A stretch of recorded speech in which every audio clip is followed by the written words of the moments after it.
Hello everyone and welcome back guys to episode 12 of our F1 2020 My Team career mode, where today we're here back for the British Grand Prix. We've now crossed over the halfway stage of the season, so there is a few little bits and bobs we need to get sorted out before this weekend. Now, I did ask you in the last couple of videos as to what we should do about our teammate Jordan King.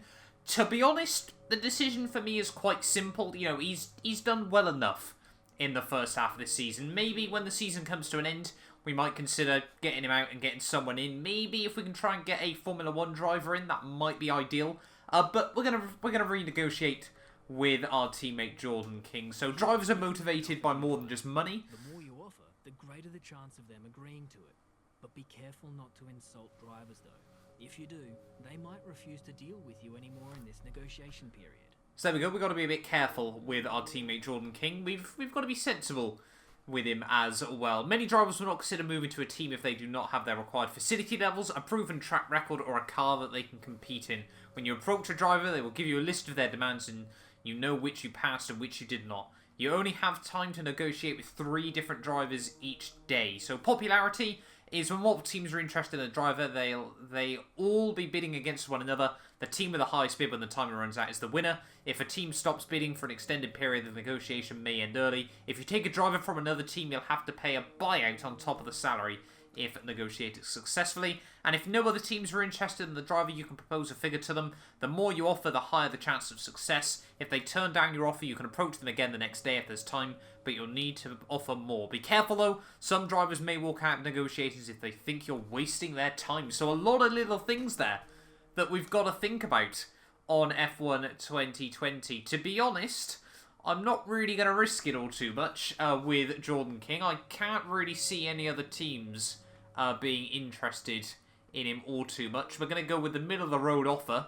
All he wants is a 15th place. We've had a 5th. He wants 2 mil. We've got nearly enough 5. So we're going to go with 2 mil. Is he going to accept that? Come on, Jordan. We've been through so much in the early races. Signed. There we go. Nice and simple. So we've got Jordan King now until the end of November. So he's with us to the end of the season. Pretty simple. We're not taking too big risks. Anything like that. It also means then we can upgrade another one of our facilities. I'm tempted. We've already got QC on 2 of them. So I'm going to go with resource points generation. Do we go with that or do we go with something else? We could do a one of these upgrades, potentially. Slightly improve your second driver's racecraft and awareness. Don't think that's really all too necessary. Could we do some sponsor stuff? No, they're ridiculously expensive for what they are. Right, we won't worry about those then. We'll go with the resource point generation. Like I said, only costs 2 million, and we then get 60 R&D points a week from that. Or we could go with... No, we'll go with resource points. So we got 800k still left in the bank. Anything else we need to do before this weekend? We've got a power equipment upgrade coming to the car. We've got an invitational event. We've got second driver PR filming and weight training before the next Grand Prix. So there's a lot of stuff going on then at the moment. You do not currently have enough cash to afford your cash flow. I'm not too sure what that was. So we are going to have to do this event from Suzuka Short. 1,000 acclaim, $150,000. That'll be quite useful before we get some more upgrades on the car. A lot going on today before we get to the halfway stage of the season. It's all kicking off. Here we go then. In Suzuka for a time attack. We've got to finish the race in under 2 minutes 15. 3 laps around this circuit. I'm quite a fan of the classic cars, so this might be a bit of fun in one of the classic Mclarens of, I think, yeah, this is the MP44, isn't it? The 80s one. But yeah, hopefully we can just keep it nice and tidy. Coming on to the final lap then, the classic cars nowadays do feel a lot less grippy than they used to be back on like F1 2017 and stuff, which personally I prefer. I always felt they were a bit crazy just how much grip a few of them had, in all honesty. But McLaren is loose and leery as well. You've got to be very, very careful, obviously, when you get the turbo spooled. You obviously get just a huge kick of power right at the last second. But, I mean, as long as we don't make any mistakes, as soon as I say that, we should be pretty safe to pass with a few seconds left on the clock. Again, getting a bit of a wobble on. Final proper corner then, obviously only at Suzuka Short. Always find this track really weird to race at. But down towards the line, pretty simple. We're going to finish with 6 seconds on the board. Easy. Back to the factory. Good. So the team there as well, still happy that we're making money at the moment. We should hopefully as well have a couple of extra upgrades coming onto the car. As you can see, a few more bits and pieces, everything like that. So we've now got 1.7 million in the bank, 808 R&D points as well. So we might actually try and go with just one of the upgrades on the personnel side of things. So we're going to go with the slightly improve your second driver's experience stat for $1 million. That'll be ready for the 21st of July. We might also, can we get another upgrade quickly on the car as well? Yeah, we might be able to do, we can't do a chassis one at the moment because the capacity is reached, but we can potentially think about doing one down the line. I think we'd already said in the last one, we were trying to go with the pistons engine power. So we're going to go with that then. Mercedes now have the best power unit in Formula 1. Performance-wise, though, we're back up, obviously, still. Renault down to AlphaTauri is still really, really close, but we're now better than Haas and AlphaTauri once more there. So hopefully, over the next couple of races, whilst we get more upgrades on the car, we'll be able to slowly move towards racing point. Just get past most of the midfield is probably the aim at the moment. But yeah, a lot of little bits and pieces to deal with. Let's finally jump in then, ready for the British Grand Prix. Coming towards the end then of free practice, obviously the team's home Grand Prix, our home Grand Prix, Jordan's home Grand Prix, it's everyone's home Grand Prix. This weekend, practice has gone quite well for the most part. When on earth did Silverstone stick that here? When on earth did that arrive? I've never seen that thing or heard of that thing being built. But now there's a huge building that we've got to be careful. Well, hopefully we won't have to avoid it in the Grand Prix, but I didn't know that was there ever, and it just really took me by surprise. So, mini rant over and done with then, about Silverstone's new facilities, and yeah, we get a few more R&D points on the board. Hopefully that means we can try and get a durability upgrade as well, because I probably should start worrying about those as well this season. It's that horrible thing with the My Team car, where you basically have to focus on everything all at the same time, in a hope to obviously build the car up a bit more. There's no sort of really big strong point, unless obviously you focus on that. And then, hopefully, you guess the right part that then doesn't get, hopefully, reset for Season 2. We'll wait and see. But, yeah, hopefully now we should be able to get a part on the durability side of things. We can go with ICE or Turbo. We're going to go with ICE, I think. As you can see, our durability is much worse than everyone else's at the moment, so it's desperately needed.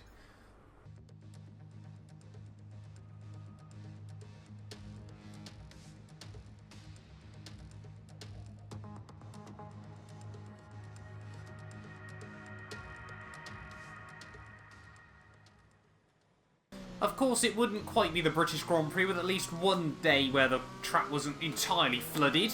But we are getting ready then for our first qualifying run. Don't do that. Try to avoid that on the lap. Obviously, we had mixed conditions last weekend and it didn't quite work out well for us. So this time, probably have to try and put a couple more laps in, just test the waters. Literally. Coming towards the end of our first lap then, we've certainly learned a lot about what the tracks are like today. Braking points where we can attack a bit more, where we need to be a little bit more cautious. But end of the first lap is going to put us last place at the moment, which isn't ideal. Let's see if we can find a bit more time, as that is a lot of oversteer through 1 and through 2. No idea how we held on to that. I feel like, rather alarmingly, I'm pushing this car to the absolute limit at the moment, and we're still way off the pace. I don't know if the AI are a bit more OP in the full wet conditions, but, I mean, every race so far feels like at the moment that our qualifying pace is nowhere, and then we can recover it a bit more in the race, but that's going to be a 3.5 improvement. We're still 1.6 off our teammate. We're not even going to get time to go for another run in the end. We're going to just miss out by about 15 seconds, so it's P22 for our home Grand Prix there. And yeah, like I said, I've got no idea where the pace it's never there in qualifying at the moment. We need to work out what's going on with the car. Because, well, I mean, we were down everywhere in comparison to our teammate Jordan King. See, Hamilton in the 36s. Alex Albon there, sneaking into the 36s as well. Good to see. But then, My teammate Jordan King, a 38.7.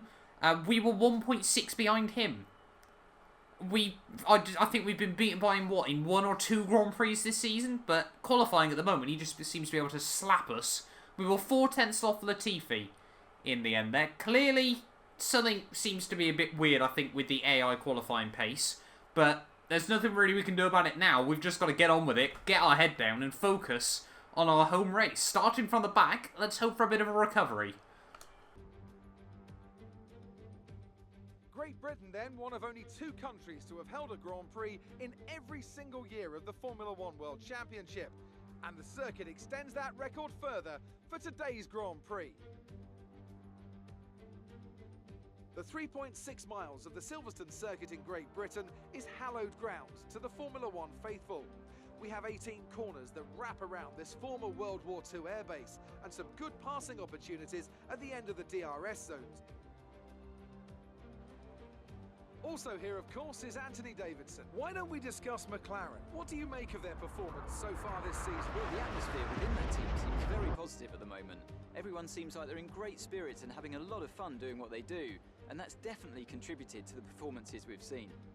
With the race minutes away from starting, here's what today's grid rundown looks like. Good job yesterday from Valtteri Bottas. The Finn starts from pole position, and it's Lewis Hamilton alongside. Looking down the rest of the grid, we have Vettel, Leclerc, Max Verstappen, and Albon, Ricciardo, Perez, Sainz, and Lance Stroll, Norris, Kvyat, Esteban Ocon, and Gasly, Magnussen, Raikkonen, Antonio Giovinazzi, and Roman Grosjean, King, Russell, Latifi, and Mr. Monaco.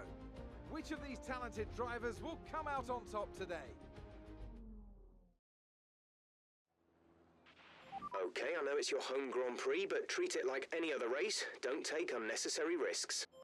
So here we are then, ready for the British Grand Prix. Like I said, our home race, Jordan's home race, the team's home race. It is everyone's home race this weekend at the moment. But yeah, luckily the storm has abated. We have got a full dry race ahead of us, which hopefully should suit the car a whole lot more around this circuit. I did forget as well, I did opt for a more dry-orientated setup, so hopefully obviously that plays into our favour as well. But a lot of the time so far this season, we've made a bit of progress back up in the race. Second race in 3 that we've started from last, though, however. So hopefully we can have a bit of result than we did at the French Grand Prix a couple of races ago. But yeah, it's going to be a soft medium strategy. Tyre wear shouldn't be too ridiculous around here. I think we just need to get our head down and get on with it today and hope that we can try and get a good result when all is said and done. We're here then for the home of Formula One. It's time for the British Grand Prix from Silverstone. The 5 red lights are on and it's lights out, and away we go off to, well, George Russell there. Almost off to a brilliant start. Latifi's going to tear down the outside on the road down in towards turn 1 and then just park on the exit of the first corner there. Completely gets in the way of us. We're going to sneak past Russell. No, we're not. Holy moly. Williams and dive bombs, an even more iconic duo, it appears at the moment, as we're going to try and get around the outside of our teammate Jordan King through turn 3 to the outside now. Grosjean, obviously where he came together with Magnussen back in 2019. This time round he gives us the room, however, as we head down the back straightaway for the first time. Our teammate's going to try and go back up the inside. We can't afford any contact here. Well, we can't really afford any contact anywhere at the moment, but ideally not with our teammate. Don't want to take each other out on lap 1 of our home race, but we've survived the start then. Up 2 spots as well. George Russell's made good progress, but we need to get our head down and really, really focus today if we want to get a good result. As you can see there, Russell and Giovinazzi just tripping over each other a little bit. We're going to close up in towards the Magnussen-Beckett section, but can't go for anything that time round.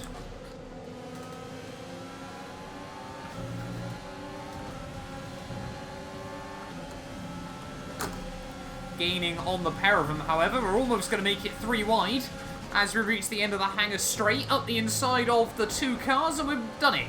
Under P18, so we're up 4 spots then off the start.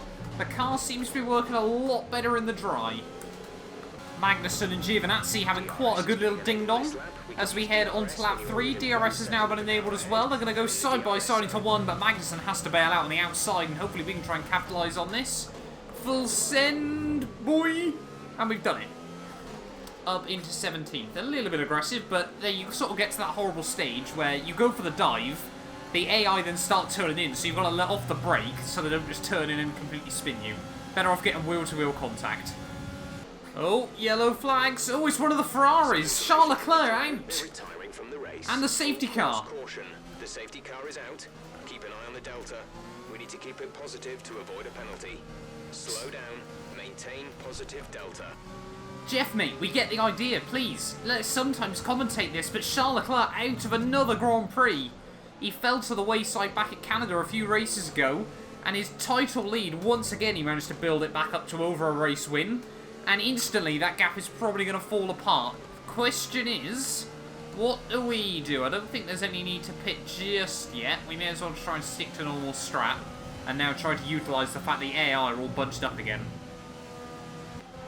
The answer to that question then is yes, as Giovinazzi just sits obviously in front of us. 20 laps to go then. Here from Silverstone, a very early safety car, so there's potential that we might get another one later on. But hopefully we can try and capitalise on this and continue making forward progress from the start. Over to 16th. Let's see how many more places we can gain. But cold rubber first of all. Got to be careful with that at the final corner. Well, it appears that the plan of attack on Giovinazzi and Raikkonen hasn't quite gone to plan at the moment. We just seem to really be struggling to try and get the car working at the moment. I don't know what it is around this track. Grosjean is applying a lot of pressure to us, but even then, you look at Jordan King a bit further back, he's not really taking much time out of us, but yeah, the Alphas, well, the Alphas and the Alphas, both the Alfa Romeos and the Tauris, just pulling away, opening up a bit of a gap at the moment, and it's just so frustrating to see, knowing that one week we seem to be able to battle them, next we just seem to be nowhere. Grosjean's going to have a look down in towards turn 1, a bit of a scary place to be going for it, but we swing it around the outside. Still side by side on the exit. He's going to keep the nose there. Can we try and hold it through the loop? Try and keep the nose up the inside. Slam the door shut. We might allow our teammate Jordan King to get a bit of a run on him now. But all starting to kick off here. And yeah, it looks like Jordan King might be able to apply some pressure to the Haas. And hopefully it'll give us a bit of breathing room because we're losing so much time to the cars in front. I'm going to dive into the pits end of this lap. Jordan King is all over the back of us, but we're struggling with tyre temps on the front. So I'm going to just dive it in now, see if we can get a bit of an undercut, and B, just so we can try and focus on sort of recollecting ourselves, everything like that. And that is a 5-second speeding penalty. Happens once every 6 races so far this season.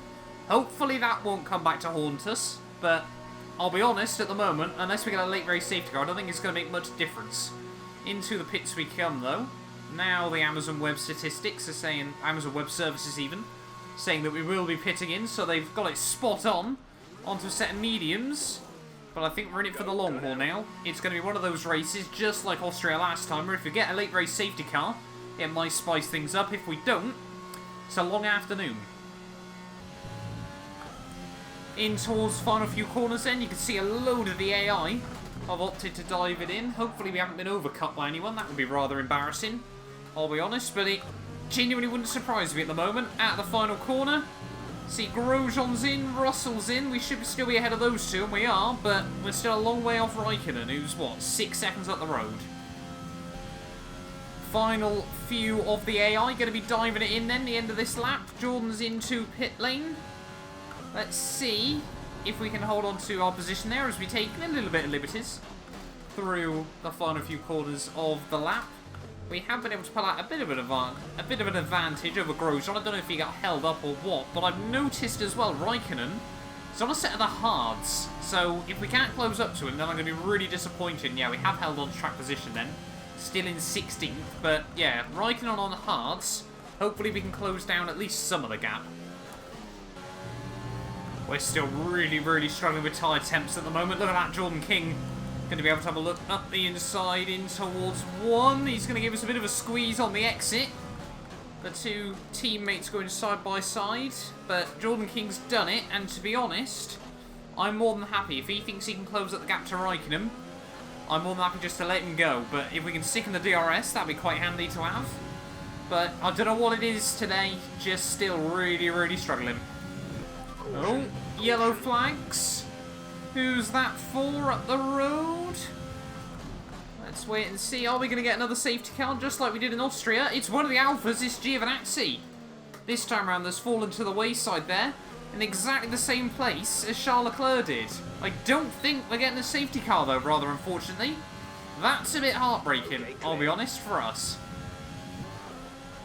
Coming into the last 10 laps then of this Grand Prix, Jordan is definitely taking a bit more time out of Raikkonen than we were ever able to. We're just trying to hang on in the DRS at the moment. See if he can drag us along to the sole remaining Alfa Romeo, but still just really, really struggling for pace and consistency. I've just got no confidence in the car here, and I just don't understand why. In towards the final 6 laps then, we've just dropped out of the DRS from our teammate Jordan King, and although he's still taking a bit of time out of Raikkonen, I don't think it's looking like enough at the moment, and now we've got Grosjean who's starting to come back into some form towards the end of this race. I don't think I've ever tried to just push a car so much for P15 in a Grand Prix. I feel like I'm getting everything out of it still, and it's just not happening. No!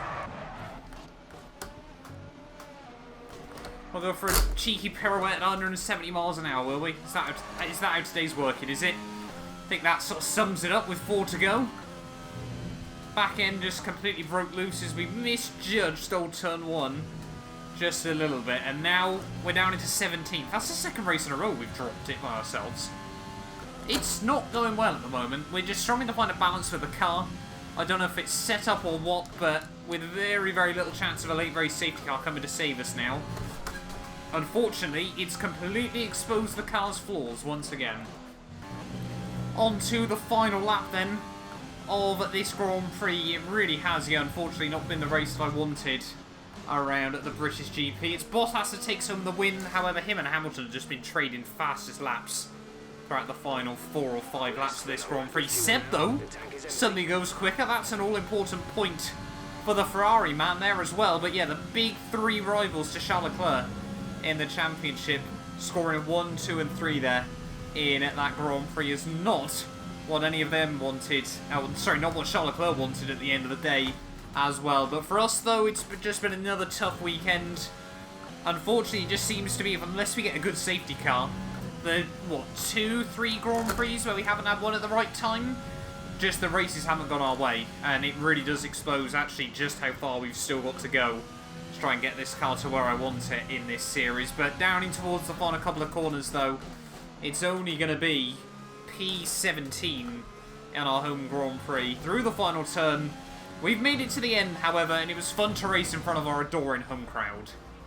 Alright, race over. Take care of the car on the way in.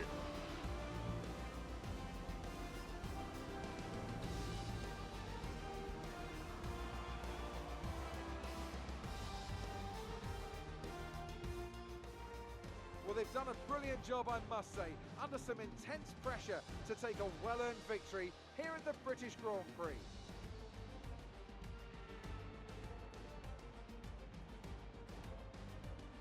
Ant, talk to me. What do you think it was that sealed the win for them? Well, the safety car completely changed the race, didn't it?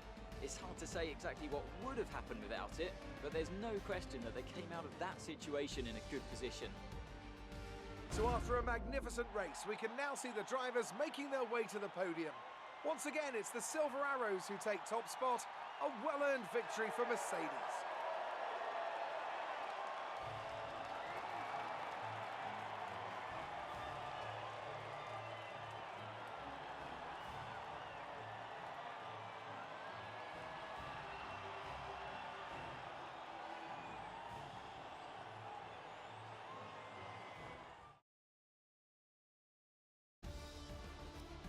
Let's have a quick look at how the driver standings have changed. Not the result our points leader wanted, but it certainly makes things interesting going forward.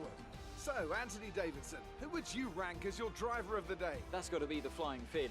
Wait, how many Flying Fins have we had now? Anyway, I'm talking about Bottas this time. Just great raw speed, and a good job in traffic as well.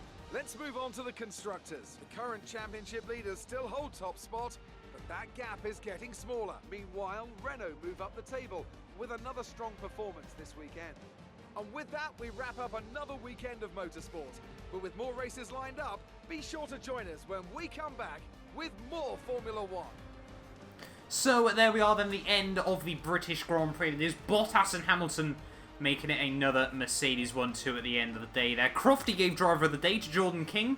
Clearly Ant felt differently about it, so gutting for our teammate that he doesn't pick up his first driver of the day this season. But Seb comes through for P3 in the end with fastest lap, so he doesn't lose out too many points to his main title rivals, obviously, and gained massively on Charles Leclerc there. Verstappen and then Albon, 4th and 5th ahead of Ricciardo, Perez, Sainz, Norris and Ocon, so McLaren, I'm sure, happy to get both cars into the points, as well as Renault at the end of the day. And you can see further down the order, no real surprises, I think. Obviously a shame we saw 2 Ferrari power units go up in smoke at the end of the day. And I forgot about our 5-second penalty, so we actually just came 18th in the end there. But you can see our fastest lap was nowhere near the rest of the field either, so I got no idea what was wrong with our car this weekend. But championship-wise, though, Bottas now actually moves himself ahead of Hamilton in the driver's title. So, number 1 Mercedes man. Here we go. Seb is still the only man within a race victory of Charles Leclerc, though, but I don't think we've seen any other changes up and down the order there. And constructors-wise, unfortunately for us, we're just slipping down ever so slightly at the moment. Renault have now got past us as well. I think realistically we could hold on to P7 at the end of the day, but we'll have to see how Alfa Romeo get on in the second half of the season. But thank you all so much for watching this video once again. I don't know what's happening at the moment. One race we're right there, battling Mercedes, well, when they struggled. And then the next race we're absolutely nowhere. It seems to be very, very weird. It almost seems Haas-like at the moment from ourselves. But yeah, big thank you to all the continued support. Make sure you get yourselves subscribed. And yeah, be back here tomorrow for more of the F1 2020 My Team Career Mode. I'll see you guys then. This video was helped made possible by our first channel member. A big thank you to the Travesty for becoming a member of our channel. You can join him and be featured on these end clips as well as a few other exclusive perks for just £1 a month by clicking the join icon below.